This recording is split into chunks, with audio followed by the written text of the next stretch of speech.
মোৰ নাম মীনা। মোৰ বয়স 26 বছৰ। মই এটা IT কোম্পানীত কাম কৰোঁ। এই ব্যস্ত ভৰা জীৱনটোৰ পৰা আঁতৰিবলৈ মই গাঁৱত এটা ভাল ঘৰ বনাইছিলোঁ, য'ত মই গৈ বহুত শান্তি পাইছিলোঁ। মই লোৱা ঘৰটো এখন সেউজীয়া জংঘলৰ ওচৰত, আৰু তাত মই শান্তিৰে উশাহ ল'ব পাৰোঁ। আৰু তাত কুলিৰ মাত, চৰাই চিৰিকটিৰ মাত, মই বহুত শান্তি পাইছিলোঁ। এদিনাখনৰ কথা, মই গোটেই সপ্তাহটো কাম কৰি শনিবাৰৰ দিনটোত মই মোৰ গাঁৱত গৈছিলোঁ, য'ত মই শান্তিৰ ঘৰটো বনাইছিলোঁ। মই বস্তুবোৰ গাড়ীত থৈছিলোঁ আৰু গাঁৱলৈ ওলাই গৈছিলোঁ। মোৰ কাম কৰি বহুত ভাগৰ লাগিছিল আৰু মই সেই ঘৰটো পায়ে মই জিৰাবলৈ গুচি গৈছিলোঁ। মোৰ সোনকালে টোপনি আহিছিল আৰু তেতিয়া তৎক্ষণাত মোৰ গাড়ীখনত এলাৰ্ম বাজিবলৈ ধৰিছিল। গাড়ীখনৰ শব্দত মোৰ টোপনি ভাঙি গ'ল আৰু মই খিৰিকীৰে চালোঁ আৰু মই তৎক্ষণাত এলাৰ্মটো বন্ধ কৰি দিলোঁ আৰু মই শুই পৰিলোঁ। অলপ সময়ৰ পিছত আকৌ এলাৰ্মটো বাজিবলৈ ধৰিলে। এতিয়া মোৰ টোপনিটো ভাঙিছিল হয়, কিন্তু মই বিচনাৰ পৰা উঠিব বিচৰা নাছিলোঁ। মই হাতখনেৰে এলাৰ্মটো বন্ধ কৰি দিছিলোঁ। 10 মিনিটৰ পাছত আকৌ এবাৰ এলাৰ্মটো বাজিবলৈ ধৰিছিল। মোৰ ভয় লাগিছিল। এবাৰ দুবাৰ নহয় 3বাৰলৈ এলাৰ্মটো বাজিছে, কাৰণটো কি? মই ভাবিবলৈ ধৰিলোঁ আৰু মই এলাৰ্মটো বন্ধ কৰি খিৰিকীখনেৰে মনে মনে চাই আছিলোঁ। অলপ সময়ৰ পিছত জংঘলৰ মাজৰ পৰা এটা ক'লা ছায়া ওলাই আহিছে।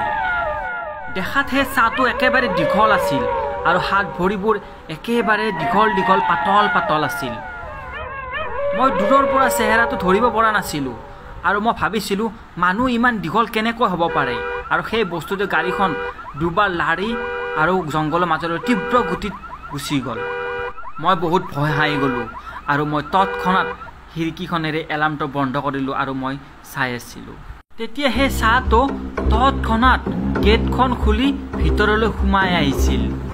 সেই বস্তুটো ভিতৰলৈ অহাত মোৰ মনত বেয়া বেয়া চিন্তা আহিবলৈ ধৰিছিল।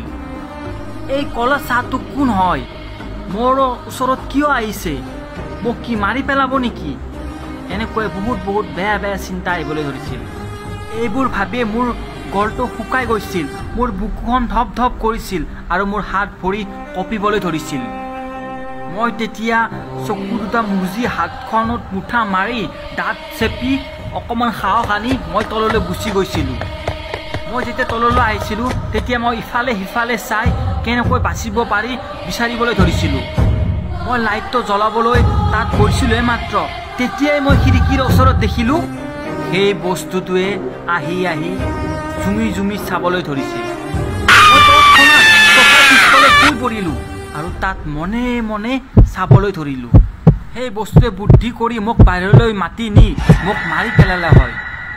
মই বাহিৰলৈ নগৈ ভালে কৰিলোঁ আৰু মই খিৰিকীৰে সেই বস্তুটো ভালদৰে দেখিলোঁ। সেই বস্তুটো দেখাত একেবাৰে ভয় লগা আছিল। এই বস্তুটোৰ নাক নাছিল, নাকৰ ঠাইত দুটা সৰু সৰু ফুটা আছিল আৰু চকুহাল একেবাৰে ক'লা আছিল। মুখখন দেখাত একেবাৰে কুকুৰৰ দৰে। সেই ছাঁটো কুকুৰৰ দৰে চিঞৰিবলৈ ধৰিছিল। গ্লাছখনেৰে জুমি জুমি চাই আছিল। কিজানি সেই বস্তুটোৱে মোক দেখিলে মোক ইয়াৰ পৰা মাৰিহে যাব। মই মনে মনে চফাখনতে শুই পৰিছিলোঁ। তেতিয়া মেইন দৰ্জাখনত আহি সেই বস্তুটোৱে ঠকঠকাবলৈ ধৰিছিল। মই তেতিয়া বহুত ভয় খাই গৈছিলোঁ আৰু দৰ্জাখনৰ তলেৰে হাতখন ভৰাই খেপাবলৈ ধৰিছিল। জানোচা ভিতৰলৈ আহিব বিচাৰিছে আৰু দৰ্জাখনৰ হেণ্ডেলডাল ঘূৰাবলৈ ধৰিছিল আৰু জোৰ জোৰকৈ কুকুৰৰ দৰে চিঞৰিবলৈ ধৰিছিল। মই গোটেই জীৱনত এনেকুৱা ভয় লগা দৃশ্য কেতিয়াও দেখা নাছিলোঁ। মানুহে কয় ব্লেকমেন, ক'লা ভূত, এইটোৱেই নেকি? যদি এই বস্তুটোৱে মোক ইয়াত থকা বুলি গম পায় তেতিয়াহ'লে মোক মাৰিহে লৈ যাব। সেইকাৰণে মই মনে মনে আৰু একো শব্দ নকৰাকৈ চফাখনৰ কাষতে লুকাই আছিলোঁ। মই ভয়তে পেঁপুৱা লাগিছিলোঁ আৰু মই এপাত শুকান পাতৰ দৰে কঁপিবলৈ ধৰিছিলোঁ। মই তাত কিমান সময় বহি আছিলোঁ মই ক'ব পৰা নাছিলোঁ। অলপ সময়ৰ পিছত মই কিজানি বেহুচ হৈ গৈছিলোঁ আৰু মই যেতিয়া সাৰ পাইছিলোঁ তেতিয়া ৰাতিপুৱা হৈ গৈছিল। সাৰ পাই দৰ্জাখন চালোঁ আৰু দৰ্জাখন বন্ধ হৈ আছে। মই দৌৰি গৈ ওপৰৰ খিৰিকীখনেৰে গাড়ীখন চালোঁ গাড়ীখনো ঠিকেই আছে। ইফালে সিফালে চোৱাটো মই দেখিলোঁ সকলোবোৰ ঠিকেই আছে আৰু গাড়ীৰ চাবিপাত লৈ মই ঘৰৰ ভিতৰৰ পৰা ওলাই গাড়ীখন তৎক্ষণাত ষ্টাৰ্ট কৰি তাৰ পৰা গুচি গ'লোঁ।